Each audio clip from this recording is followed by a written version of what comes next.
Hello everyone, मैं Sangeeta expert channel पर आप सबका स्वागत करती हूँ। आज का हमारा जैसा कि टॉपिक चल रहा है वस्त्र विज्ञान के ऊपर। अभी हमने देखा था कि जो वस्त्र विज्ञान है उसके अंदर वस्त्रों का व्यक्तित्व से क्या संबंध होता है। यहाँ पर इसी के अंदर एक टॉपिक और दे रखा है, वस्त्र का संग्रहण। ये वस्त्रों के साथ साथ व्यक्तित्व को मेंटेन करने के साथ साथ वस्त्रों का संग्रहण किस तरीके से हमें करना चाहिए ये भी हमें अच्छे से पता होना जरूरी है, क्योंकि जो वस्त्र व्यक्ति को बनाता है वो वस्त्र व्यक्ति को बिगाड़ता भी है। तो अगर हमें इनका संग्रह अच्छे तरीके से रखेंगे तो हमारा जीवन है वो सुखमय और अपने आप ही हो जाएगा। तो हमें ये ध्यान रखना है कि वस्त्रों का संग्रह है वो क्या है। वस्त्रों का संग्रह का मतलब वस्त्रों को इकट्ठा करके रखना, और वो इकट्ठा करने का जो तरीका है वो हमारा क्या है, वो उन वस्त्रों की आयु के ऊपर निर्धारित करता है। वस्त्रों की जो आयु होती है, वस्त्रों की आयु को बढ़ाना ये कहा जा सकता है। जो वस्त्रों की आयु है इसको बढ़ाने के लिए क्या किया जाता है, वस्त्रों का संग्रह किया जाता है। अब ये वस्त्रों की आयु हम किस तरीके से बढ़ा सकते हैं, ये तो हमें उस वस्त्रों के रख रखाव के बारे में हमें नॉलेज होगा, हमें ज्ञान होगा, तभी हम क्या कर सकते हैं, वस्त्रों का संग्रह है वो अच्छे तरीके से कर सकते हैं। जैसा आप देखते हो कि हमारी जो जलवायु है वो कैसी है, अलग अलग तरीके की जलवायु कह दो, चाहे आप मौसम कह दो, ये मौसम क्या है, अलग अलग है, सर्दी और गर्मी। इन सर्दी और गर्मी के अंदर हमें अलग अलग तरीके के वस्त्रों का चयन करना पड़ता है। 6 महीने हम ये कहते हैं कि सर्दी पड़ती है, 6 महीने हम कह सकते हैं गर्मी पड़ती है, बल्कि सर्दी तो हमारी 3 से 4 महीने ही मुश्किल से पड़ती है, बाकी हमारी गर्मी पड़ती है। तो उस सर्दी में जब हम वस्त्रों का चयन करते हैं, वस्त्रों का उपयोग करते हैं, फिर हमें एक लंबे समय के लिए 8 महीने के लिए उनका स्टोर करके रखना होता है। अगर उस 8 महीने में हम उनका स्टोर करने का जो हमारा तरीका है वो सही नहीं है तो हमारे वस्त्र क्या होंगे, दूसरे मौसम के अंतर्गत वो उपयोग में लेने लायक नहीं होंगे। इसके साथ ही वो वस्त्र हमारे खराब होंगे और हमें दूसरे नए वस्त्र लेने पड़ेंगे, और उसमें हमारा समय, धन, श्रम आदि की हमारी है वो लागत है वो बड़ी आएगी, उसमें हमारा पैसा है वो ज्यादा खराब होगा। इसीलिए वस्त्रों का जो संग्रहण है वो हमारे लिए इम्पोर्टेंट भूमिका रखता है कि जब हम एक मौसम खत्म हो जाता है तब उन वस्त्रों को हम अच्छे ढंग से उनको साफ सुथरा करके संरक्षित करते हैं। तो आपके टॉपिक में यही बात बताई गई है कि इन संग्रहण, जो वस्त्रों का संग्रहण है, इनके ये चरण क्या है। चरण का मतलब, जब चरण का नाम आ जाता है तो एक स्टेप वाइज स्टेप है वो हमें बात लेके चलनी पड़ती है। अगर इस चरण को हम गड़बड़ा करते हैं कि सबसे पहले हम ये रख दें कि यथासंभव स्थान का चयन करें, तो ये पहले यथासंभव स्थान रखना, चयन तो हमारा पहला बिंदु है।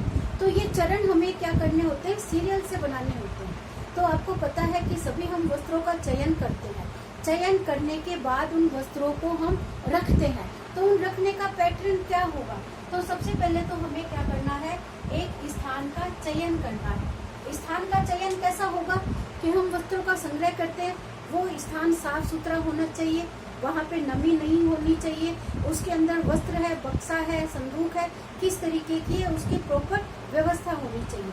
कहाँ कौन से वस्त्र हमें रखने हैं उस स्थान का हमें अच्छे ढंग से चूज करना है। ये हमारा क्या होता है, स्थान का चयन होता है। स्थान के चयन के बाद हमें क्या करनी होती है, वस्त्रों की छटाई करनी होती है।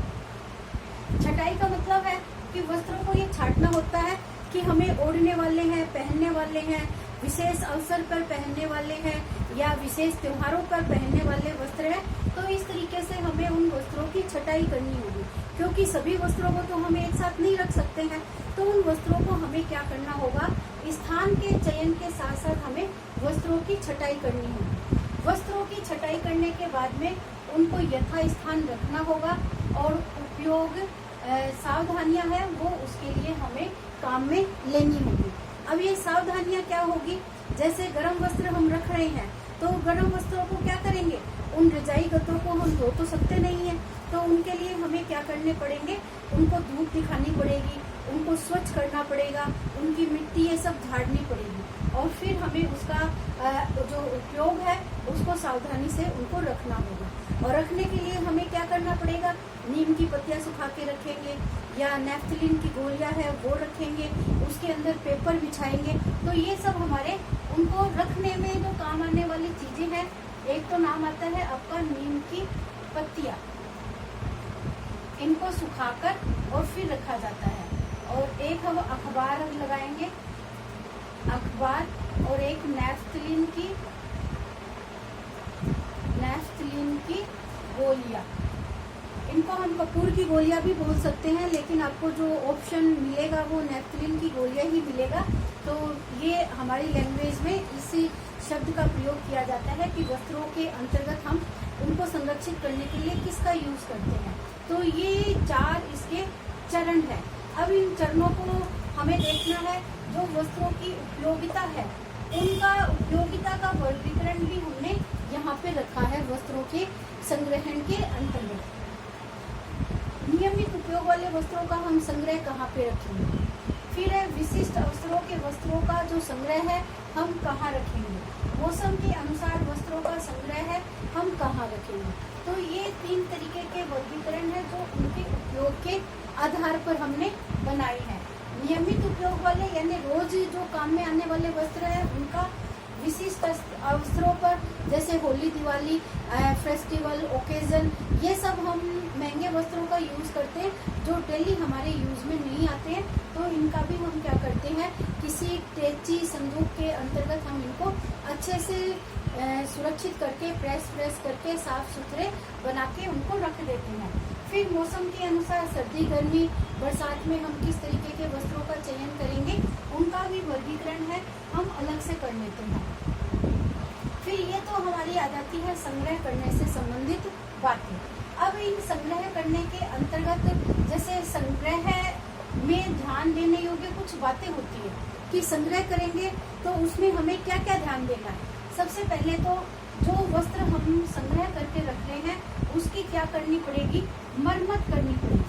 मरम्मत का मतलब है जो फटे हुए वस्त्र हैं, जो गंदे वस्त्र हैं, इनको हमें क्या करना पड़ेगा, धोना पड़ेगा। उनकी मरम्मत, फटे हुए वस्त्रों को अगर हम धोते हैं तो वो धुलाई में हमारे और अधिक फट सकते हैं। तो धोने से पहले भी हमें वस्त्रों को क्या करना होता है, उनकी मरम्मत करनी होती है।